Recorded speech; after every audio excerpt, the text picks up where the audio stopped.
അല്ലതല്ല നമുക്ക് ഞങ്ങള് പണ്ട് ലഡാക്കിലൊക്കെ ഇല്ലേ? ആ ലഡാക്കില് അത് കമ്പനിക്കാരനുണ്ടല്ലോ ഇവിടെ നാട്ടിലത്തെ ഇവിടെ ഓനും എന്തോ അവിടെ പോയപ്പോ പുലി മാന്തി മുറിയായി ഒരു ഇല അവിടുത്തെ ഇല പറിച്ച് മുരിങ്ങ തേച്ച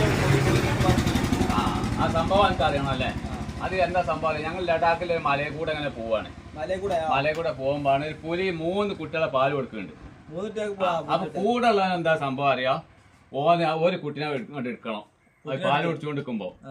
അങ്ങനെ എന്തായി, ഇവൻ പുലിനെ ഒരു കുട്ടിനെ പിടിച്ചു. ഞാൻ കുറെ വേണ്ടാന്നൊക്കെ പറഞ്ഞു നോക്കി. ഇപ്പൊ പുലിനെ കുട്ടിയെ പാല് കുടിച്ചോണ്ട് എടുത്തതാ. എടുത്തതിൽ എന്താ പുലി ഒറ്റ മാന്തല അത് ഇവിടെ മുറിഞ്ഞു പോയി. കീറി. അങ്ങനെ ഞാൻ പെട്ടെന്ന് ഇത് കണ്ടതിൽ ഞാൻ അവിടെ ഇല ഉണ്ടായി. ഇല എനിക്കറിയാം. ആ ഇല പറിച്ചിട്ട് ചതച്ചിട്ട് അവിടെ തേച്ച് 5 മിനിറ്റ് കൊണ്ട് അവിടെ കല പോലും ഇല്ല. ആ കീറിയതൊക്കെ പോയി. എന്താ എനിക്ക് മുറിയില്ലോ? എനിക്ക് മുറിയല്ല, നിങ്ങൾക്ക് ഭയങ്കര തള്ളലാ. തൊള്ളക്കോ തേക്കാനേ. അതിന് അയ്യോ എന്റെ അമ്മ